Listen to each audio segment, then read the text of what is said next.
Imagine standing in line at a coffee shop. The cashier takes your order, swipes your card, and then, before you can get your latte, you're told you need to wait 20 minutes for the payment to finalize. Sounds absurd, right? Yet, in the blockchain world, this kind of delay has been the norm for years. Ethereum, the second largest blockchain, revolutionized the way we think about money, contracts, and ownership. But with that innovation came a painful bottleneck: slow transaction speeds, high gas fees, and clogged networks whenever demand spiked. For everyday users, it felt like trying to run a modern city on dirt roads. This is where Arbitrum enters the picture. Not as a replacement for Ethereum, but as a way to supercharge it. If Ethereum is the bustling city, Arbitrum is the highway system built above it, making sure traffic flows smoothly, cheaply, and efficiently. But here's the twist. Arbitrum isn't just about making Ethereum faster. It represents something bigger, an answer to the question: how do we scale blockchain without sacrificing security or decentralization? For millions of users, this isn't an abstract question. It's deeply practical.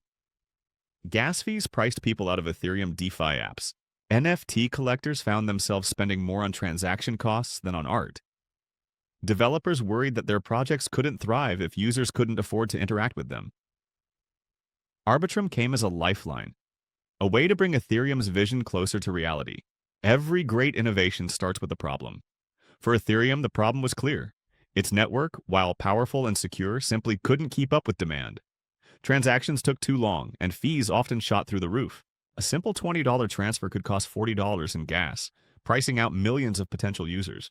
This wasn't just an inconvenience, it was a roadblock to Ethereum's mission of becoming the world computer. How could Ethereum transform finance, governance, and digital ownership if only the wealthiest could afford to use it? Enter Offchain Labs, a research-driven team founded by computer scientists from Princeton University, including Ed Felton, Stephen Goldfeeder, and Harry Kolodner. Their vision was bold: build a system that lets Ethereum scale massively without compromising its security or decentralization.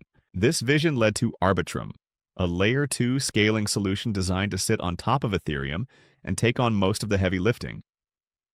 The idea was simple in theory, but complex in execution. Move computation and data off Ethereum's main chain, then use Ethereum itself as the final referee to ensure everything remains honest. Arbitrum's team believed in Ethereum's long-term success, but knew it needed a supporting framework to thrive. Their guiding principle was that scaling should not mean starting over with a new blockchain. Instead, Ethereum should remain the foundation, and Layer 2s like Arbitrum should extend its reach. This vision connected directly to the broader ethos of blockchain: inclusivity. Arbitrum wasn't just about speed. It was about lowering barriers. If Ethereum was to fulfill its promise of democratizing access to finance and technology, it needed to be usable by people who couldn't afford $100 gas fees. Arbitrum wanted to make Ethereum accessible again. When Arbitrum launched its mainnet in 2021, it quickly became one of the most talked about projects in crypto. Developers flocked to it because they didn't have to learn a new language. Arbitrum was fully compatible with the Ethereum Virtual Machine, EVM. That meant developers could take their existing Ethereum apps and deploy them on Arbitrum with little friction. The timing was perfect. Ethereum's congestion was at its peak, DeFi was booming, and NFTs were entering the mainstream. Users and builders needed relief, and Arbitrum provided it. But beyond solving pain points, Arbitrum carried a bigger vision: to prove that Ethereum didn't have to choose between decentralization and scalability. With rollup technology, it could have both. Of course, that vision came with challenges: technical, philosophical, and competitive. But the foundation was laid. Arbitrum was here to make Ethereum usable for the many, not just the few. And to understand how it actually works, how it delivers faster speeds and lower costs without sacrificing Ethereum's security, we need to look at its core technology. That's where the story gets fascinating. At its core, Arbitrum is what's known as a Layer 2 scaling solution. Think of Ethereum as the courthouse in a city. Every legal dispute must eventually pass through the courthouse, but it would be madness if every little handshake, trade, or coffee purchase had to clog its hallways. That's what was happening to Ethereum.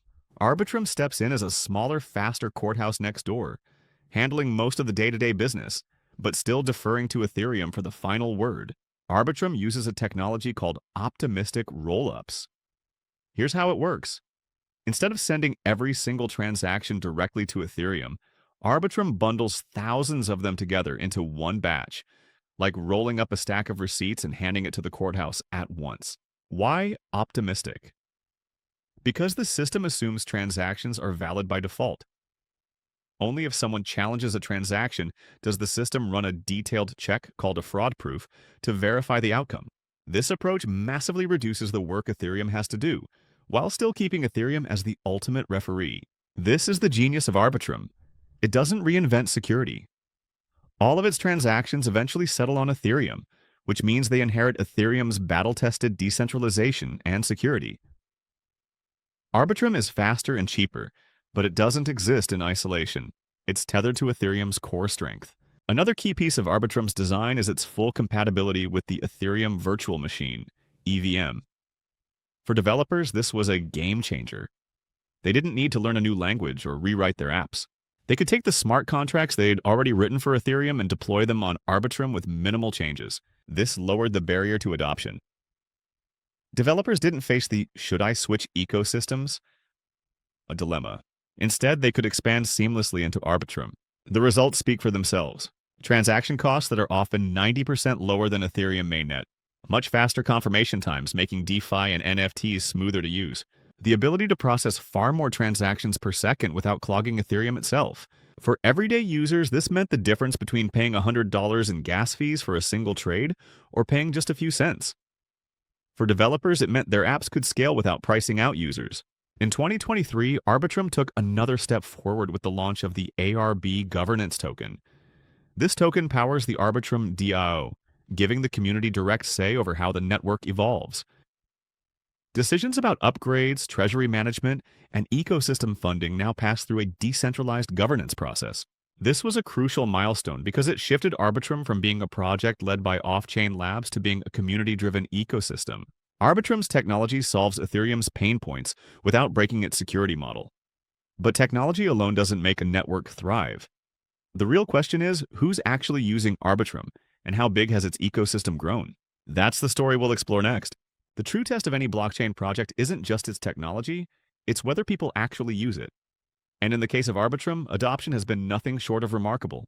When Arbitrum launched, Ethereum users were desperate for relief from high gas fees. DeFi traders in particular found themselves paying more in fees than they were earning from yield farming. Arbitrum quickly became a hub for decentralized finance. Protocols like Uniswap, Aave, Curve, and SushiSwap deployed versions of their apps on Arbitrum, bringing liquidity and users with them. This wasn't just a convenience, it was a necessity. Traders could now execute complex strategies without gas fees eating up their profits. For many, moving to Arbitrum was like switching from rush hour traffic to an empty highway. NFT markets also found a home on Arbitrum. On Ethereum mainnet, minting an NFT could sometimes cost more than the artwork itself. Arbitrum's low fees changed that dynamic, making it possible for smaller creators and communities to thrive. In addition, Arbitrum became a promising base for blockchain gaming. Games that required frequent microtransactions couldn't realistically operate on Ethereum, but Arbitrum's speed and affordability made them feasible. Projects like Treasure.io began building NFT-based gaming ecosystems natively on Arbitrum, showing that it wasn't just a place for Ethereum spillover. It was also capable of fostering its own communities. By 2023, Arbitrum had grown into the largest Layer 2 ecosystem by total value locked, TVL. Billions of dollars flowed into its DeFi protocols, and daily active users soared. For many, it became the default Layer 2 experience, outpacing rivals like Optimism and zkSync. The launch of the ARB governance token only accelerated this growth. The airdrop in March 2023 onboarded millions of users, many of whom stuck around to participate in governance and ecosystem development. With the ARB token came the Arbitrum DAO, one of the largest on-chain governance communities in crypto. Token holders could vote on proposals ranging from technical upgrades to how treasury funds should be allocated. This gave the ecosystem a sense of ownership. Arbitrum wasn't just run by Offchain Labs anymore, it was shaped by its users. Treasury funds were directed toward grants for developers, ecosystem bootstrapping, and infrastructure improvements. This injection of resources created a positive feedback loop. More builders, more apps, more users. Arbitrum didn't grow in isolation. Major centralized exchanges like Binance and Coinbase integrated direct bridging to Arbitrum, lowering friction for users entering the ecosystem. Wallets like MetaMask added native support. Payment providers and infrastructure companies began recognizing Arbitrum as a key player. This ecosystem support meant that for new users, the experience of moving into Arbitrum wasn't confusing. It was simple. And simplicity is everything in crypto adoption. Arbitrum's ecosystem proves that scaling solutions can't just be technical experiments. They have to be living, breathing economies. But even with its success, Arbitrum isn't without challenges. In fact, some of its biggest criticisms strike at the very heart of what Layer 2s are supposed to be. No blockchain project is without flaws. And for all its success, Arbitrum faces real challenges that shape how people view it. Some are technical, others are philosophical, but together they show that scaling Ethereum is not as simple as flipping a switch. One of the biggest criticisms of Arbitrum is that it isn't fully decentralized yet. Although it's marketed as Ethereum's scaling solution, control over key aspects of the system, like its sequencer, remains in the hands of Offchain Labs. The sequencer is the engine that orders transactions before they are rolled up and sent to Ethereum. While this setup enables speed and efficiency, it also creates a potential single point of failure. If the sequencer goes down or behaves maliciously, the user experience suffers. Critics argue that until the sequencer is decentralized, Arbitrum is still reliant on trust in a central party. The launch of the ARB governance token in 2023 brought new scrutiny. Soon after, the Arbitrum DAO faced backlash over transparency. A proposal surfaced where tokens had already been allocated before community approval, making some feel governance was more symbolic than real. This raised questions. Is Arbitrum truly community-led, or is governance still heavily influenced by insiders? While the team has since worked to improve processes, these early controversies showed how fragile on-chain governance can be. Arbitrum may lead today, but it's far from alone.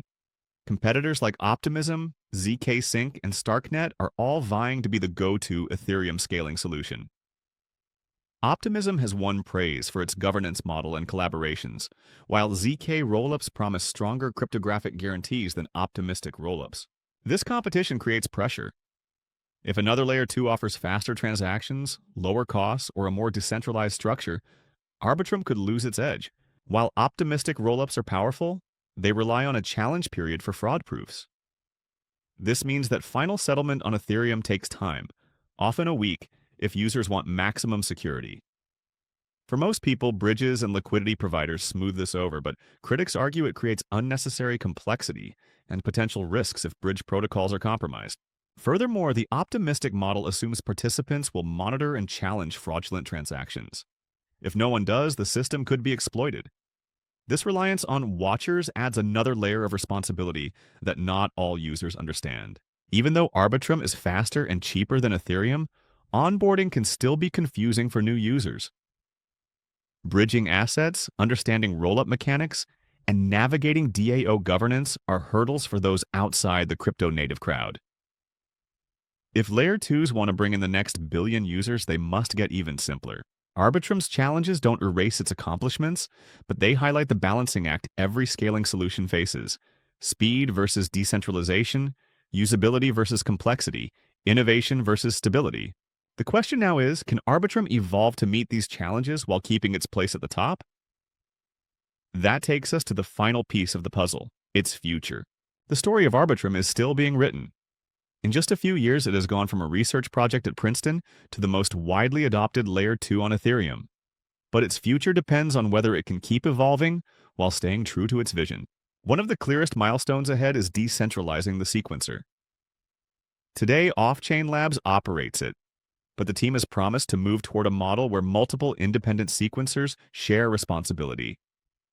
If achieved, this would remove a single point of control and bring Arbitrum closer to Ethereum's ethos of trustlessness.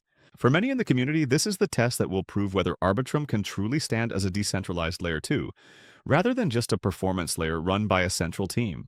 Arbitrum already dominates in DeFi, but its ambitions extend further. With its low costs and high throughput, it's well-positioned to power gaming, NFTs, and real-world asset tokenization. Projects like Treasure Deo have shown the potential for Arbitrum native ecosystems, and more specialized apps will likely emerge as infrastructure matures. The Arbitrum DAO Treasury, funded by the ARB token, plays a big role here. Grants and incentives can accelerate development, attract new builders, and keep Arbitrum competitive as rival Layer 2s grow. If managed wisely, this could create a flywheel effect. More funding, more apps, more users. The future will also depend on how Arbitrum positions itself against its competitors. zk rollups are gaining traction with promises of stronger security and faster withdrawals. Optimism is betting on its superchain vision, linking multiple rollups under one governance framework. Arbitrum's edge is its first-mover advantage, large ecosystem, and EVM compatibility. If it can combine those strengths with continuous innovation, it could remain the dominant rollup even as the technology matures. Interestingly, Arbitrum may not be limited to Ethereum forever. The team has already hinted at expanding its rollup technology to other blockchains, creating a multi-chain scaling framework. If successful, Arbitrum could become more than a Layer 2. It could be a universal scaling solution for Web3. Ultimately, Arbitrum's future rests on a simple but profound question. Can Ethereum scale to serve billions of people? If yes, Arbitrum will be one of the reasons why. If no, then Arbitrum itself may become the foundation for whatever blockchain world comes next. Its journey reflects the tension at the heart of crypto. We want decentralization, but we also want speed. We want security, but we also want usability. Arbitrum's task is to prove that these goals don't have to be opposites. They can coexist. Arbitrum isn't just a Layer 2.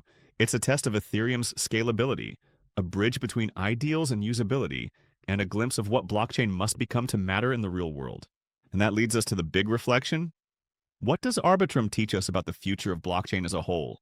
When you step back and look at the journey of Arbitrum, it tells a story that goes beyond just one Layer 2 network.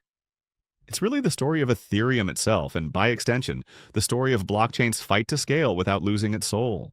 Ethereum was always ambitious, a decentralized world computer where anyone could build and transact. But reality quickly hit.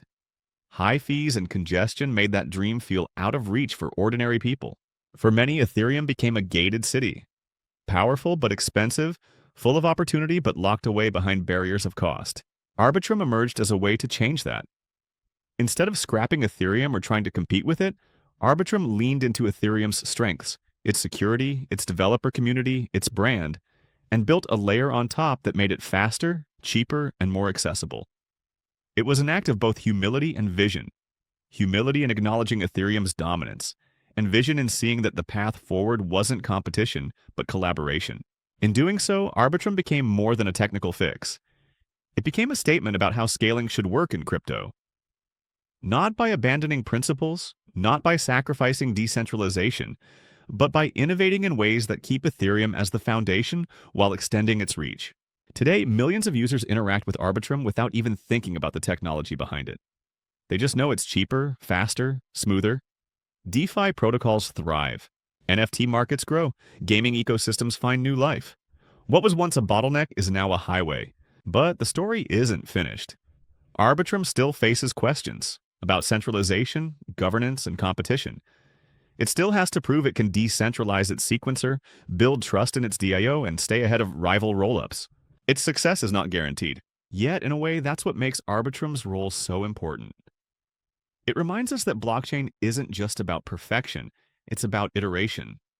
Each step forward brings challenges, and those challenges force the community to ask hard questions. How much centralization is too much? How fast can we move without breaking trust? How do we build systems that billions can use without losing the ideals that made us build them in the first place? Arbitrum doesn't answer all those questions, but it pushes the conversation forward. And in doing so, it gives us a glimpse of a future where blockchain doesn't feel like an experiment, but a utility. Something as normal as swiping a card or sending a text. For the people building on it, Arbitrum means possibility. For the people using it, it means accessibility. And for Ethereum itself, it means survival. So when we ask, what is Arbitrum? The answer isn't just technical, it's philosophical. It's proof that scalability doesn't have to mean compromise, that speed and decentralization can coexist, that the blockchain world can be open not just to the wealthy, but to everyone. And maybe that's why Arbitrum matters most. Not because it solved everything, but because it showed us that solving things is possible. As the crypto world continues to grow, there will be other scaling solutions, other layer 2s, other experiments. Some will rise, some will fall. But Arbitrum will always be remembered as one of the first to show that Ethereum's vision wasn't just a dream. It could be built step by step, layer by layer. In the end, Arbitrum isn't just about Ethereum, it's about us, the users, the builders, the dreamers. It's about making blockchain a place where anyone can belong. And that, more than anything, is what makes its story worth telling.